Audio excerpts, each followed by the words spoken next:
All right, so in this example, I want to take a look at how this idea of solving by substitution applies in a real-world situation. So here's what we've got. We've got this scenario. You're selling lemonade for $2 per cup and orange juice for $3 per cup. You sell a total of 100 cups for a total of $240.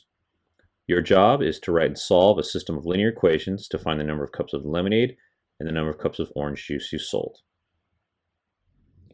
All right, so here's the highlights we were looking at in that last problem. That it says here that lemonade is going to be $2 per cup, orange juice is $3 per cup. There were 100 cups sold, and the total amount of money they made was $240. All right, so first thing we have to do is come up with a system of equations. And so the one thing that I think helps, but it's still going to take some practice, is with these types of problems, what we're looking for is two different ways to look at the problem, two different sides or aspects to the problem. Now, to me, when I read this problem, of course, the one thing I see a lot going on here is about the money. We're looking at all the money made off the sales. But the other thing is that we're also looking at just how many cups were sold. And so the two different equations that we're going to try to create here is one that deals with calculating the amount, the total amount of money made. The other equation is going to deal with the total number of cups that were sold. All right, so of course the first thing we need to do is we need to establish variables. So let's just put it over here. Let's say I'll put it, the two unknowns here is the number of lemonade cups. So number of lemonade cups sold, let's call that X. And then the number of orange juice cups, let's call that Y. All right, so if I was dealing with an equation that dealt with just the money, what information here would you focus on? Well, you'd focus on the lemonade, $2 per cup. You'd focus on the orange juice, $3 per cup, where number of lemonade cups is X and number of orange juice cups is Y. This we can ignore for now because this clue only deals with the cups, nothing about the prices. The total made, $240. So it's this, and this is what we're going to need. The 100 cups doesn't factor into this right now because we're not focused on cups. We're focused on the money. All right, so think about how you would calculate the total amount made off of lemonade. Well, it's $2 per cup, and this is saying we sell X number of cups. So the way we'd write that, let's do it in red, is 2 times X, the price per cup times the number of cups. We would do the same for orange juice. Orange juice is $3 a cup. We've sold Y number of cups of orange juice, so 3Y. And if we take all the money made off the lemonade and we take all the money made off the orange juice and add it all together, we are also told that the total was $240. All right, but now we need to come up with a second equation, one that doesn't deal with anything about money. So all that stuff about money, let's ignore those. We've already dealt with those. Those are already incorporated into our math. So the only fact we have left is that cups of lemonade is X, cups of orange juice is Y, and there were 100 cups sold in total. So the way that equation would look would be X number of lemonade cups, Y number of orange juice cups, add all those cups together, which gives us a total of 100 cups.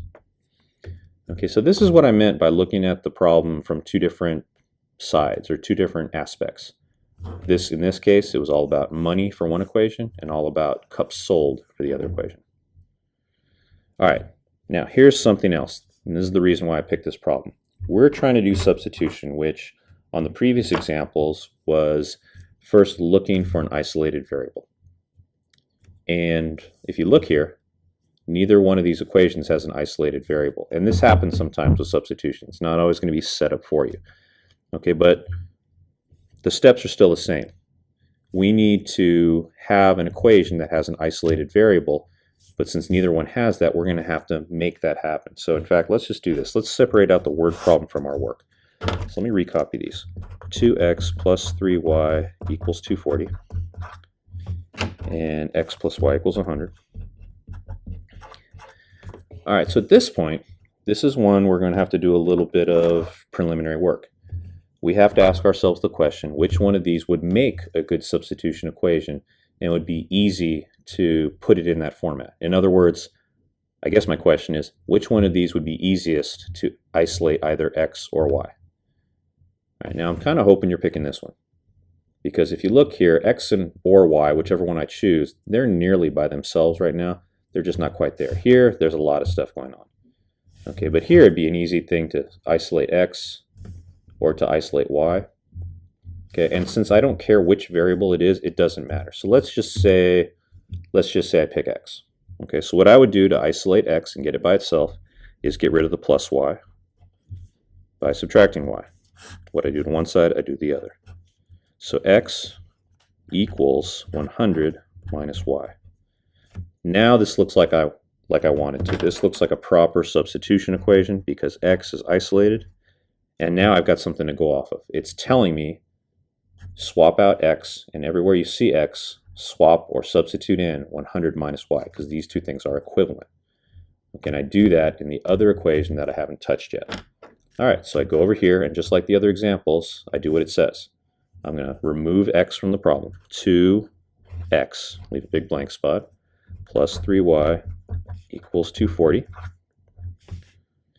In place of x, I'm going to put in its substitution, its equivalent, 100 minus y. So that goes here. All right, and once again, right here is the big idea.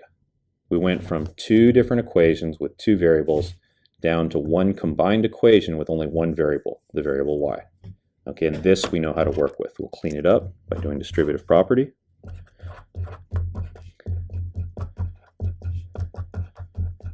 We'll combine like terms. Don't forget that minus sign goes with the 2y, so when you combine these, it should be negative 2 plus 3, which is 1y. Subtract 200 from both sides. And so I get y equals 40. So 40 orange juice cups. All right, so there, once again, is half my answer.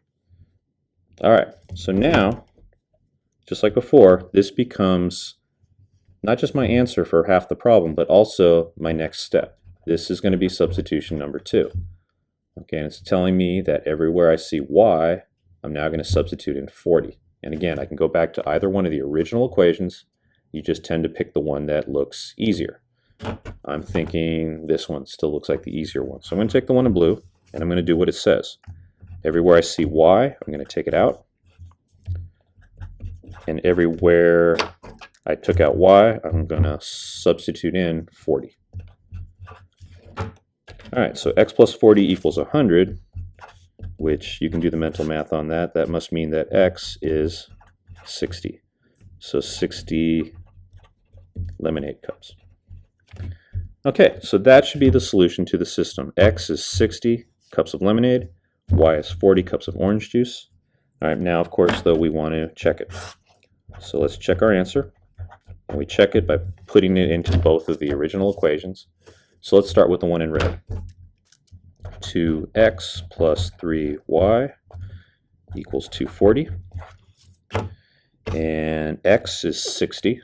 Oops, I can't see what I'm doing here. So here's, sorry, it's off the screen. Here's the original equation. I'm just taking out x and y, and in its place, x is 60, y is 40. 120 plus 120, and I could already tell that is going to work out. 240 equals 240. Checks out. All right, now I do the one in blue. X plus y equals 100. In place of x, I put 60. In place of y, I put 40. And 60 plus 40 does indeed add up to 100. 100 equals 100. Checks out. So this is the correct answer to the problem. That we sold 60 cups of lemonade, 40 cups of orange juice, and that met all the requirements that were listed up here. All right, so this is how we use solving systems with substitution on real-world situations.